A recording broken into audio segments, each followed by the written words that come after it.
আসসালামু আলাইকুম। বাংলাদেশ বেতার গোপালগঞ্জ। খবর পড়ছি নাহিদা। শরীয়তপুরের নড়িয়া উপজেলায় নিবন্ধিত জেলেদের মাঝে বিনামূল্যে খাদ্য সহায়তা বিতরণ করা হয়েছে। গতকাল সকালে উপজেলা পরিষদ সম্মেলন কক্ষে উপজেলা প্রশাসন ও মৎস্য দপ্তরের উদ্যোগে এ কার্যক্রম অনুষ্ঠিত হয়। এতে প্রধান অতিথি হিসেবে উপস্থিত ছিলেন শরীয়তপুর ২ আসনের সংসদ সদস্য মোহাম্মদ শফিকুর রহমান কিরণ। আয়োজকরা জানান, জাটকা সংরক্ষণে মার্চ থেকে এপ্রিল ২ মাস মাছ ধরা বন্ধ থাকায় জেলেদের খাদ্য সহায়তা দেয়া হচ্ছে। এ কার্যক্রমের আওতায় উপজেলায় ৩,৭৫৫ জন নিবন্ধিত জেলের মধ্যে পর্যায়ক্রমে সহায়তা প্রদান করা হচ্ছে। প্রতিটি পরিবারকে আটা, ডাল, চিনি, আলু ও সয়াবিন তেল দেয়া হয়েছে। সংশ্লিষ্টরা বলছেন, এ উদ্যোগ ইলিশ সংরক্ষণ ও জেলেদের জীবনমান উন্নয়নে সহায়ক হবে। নড়াইলে বিভিন্ন শ্রেণী-পেশার মানুষের সঙ্গে মতবিনিময় সভা করেছেন নড়াইল ২ আসনের সংসদ সদস্য মোহাম্মদ আতাউর রহমান বাচ্চু। গতকাল বিকেলে নড়াইল সদর উপজেলার আলাদাতপুর দলীয় কার্যালয়ে এ মতবিনিময় সভা অনুষ্ঠিত হয়। এ সময় তিনি বলেন, কৃষক, শ্রমিক সহ সব পেশার মানুষের পাশে থেকে তাদের স্বার্থ রক্ষায় কাজ করা হবে।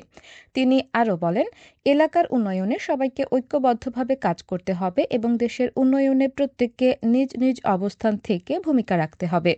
এ সময় দলীয় নেতাকর্মী সহ স্থানীয় গণ্যমান্য ব্যক্তিবর্গ উপস্থিত ছিলেন।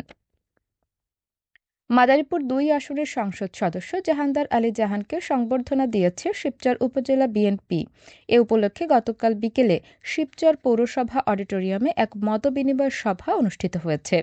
অনুষ্ঠানে প্রধান অতিথির বক্তব্যে জাহানদার আলী বলেন, তৃণমূল নেতাকর্মীদের ঐক্যবদ্ধ প্রচেষ্টায় দলকে আরও শক্তিশালী করতে হবে। সভায় জেলা ও উপজেলা পর্যায়ের নেতাদের মধ্যে সমন্বয় বৃদ্ধি এবং ভবিষ্যৎ রাজনৈতিক কর্মসূচি সফল করার বিষয়ে দিকনির্দেশনা দেয়া হয়। পরে নেতাকর্মীরা সংসদ সদস্যকে ফুলেল শুভেচ্ছা জানিয়ে সংবর্ধনা প্রদান করেন।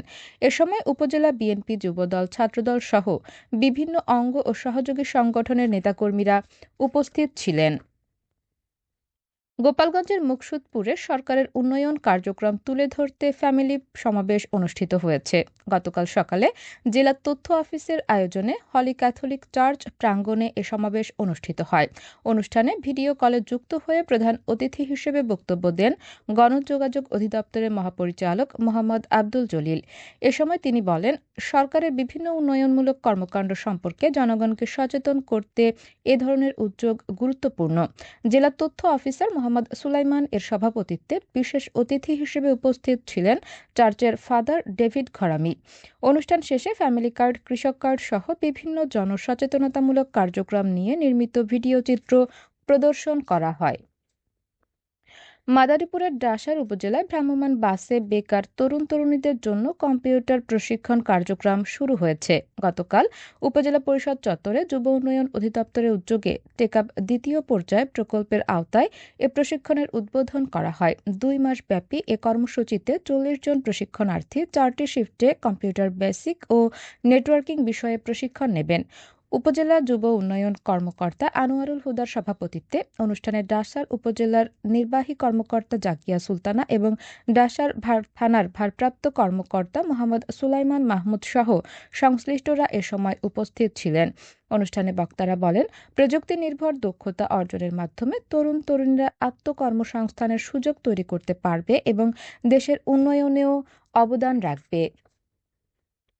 নড়াইলে সরকারের উন্নয়ন কার্যক্রম সম্পর্কে জনসচেতনতা বাড়াতে প্রচারণা চালানো হয়েছে। গতকাল নড়াইল সদর উপজেলার বিভিন্ন গুরুত্বপূর্ণ বাজার ও এলাকায় স্থিরচিত্র ও ভিডিও প্রদর্শনের মাধ্যমে এ কার্যক্রম পরিচালিত হয়।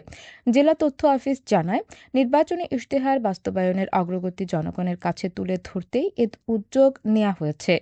এ ধরনের প্রচারণা নড়াইলের পাশাপাশি লোহাগড়া ও কালিয়া উপজেলাতেও চালানো হচ্ছে।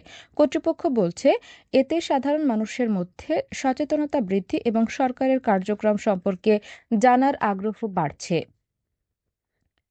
গোপালগঞ্জের কোটালীপাড়ায় বজ্রপাতে শহীদুল ইসলাম নামে এক ধান কাটা শ্রমিক নিহত হয়েছেন।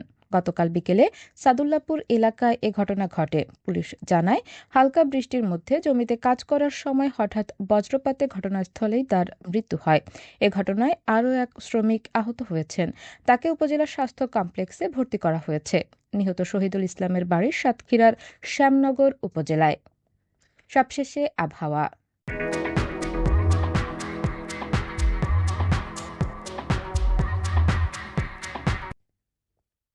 আজ সন্ধ্যে ৬টা পর্যন্ত দেশের অভ্যন্তরীণ নদীবন্দরসমূহের জন্য আবহাওয়ার পূর্বাভাসে বলা হয়েছে, খুলনা, বরিশাল, পটুয়াখালী, নোয়াখালী, চট্টগ্রাম, কক্সবাজার এবং সিলেট অঞ্চলসমূহের উপর দিয়ে পশ্চিম অথবা উত্তর-পশ্চিম দিক থেকে ঘন্টায় ৬০ থেকে ৮০ কিলোমিটার বেগে অস্থায়ীভাবে দমকা অথবা ঝোড়ো হাওয়া সহ বৃষ্টি অথবা বজ্রবৃষ্টি হতে পারে। এসব এলাকার নদীবন্দরসমূহকে ২ নম্বর সতর্ক সংকেত দেখাতে বলা হয়েছে। খবর শেষ হলো। আমাদের পরবর্তী খবর প্রচারিত হবে আগামীকাল সকাল ৮টা ৩০ মিনিটে বাংলায়।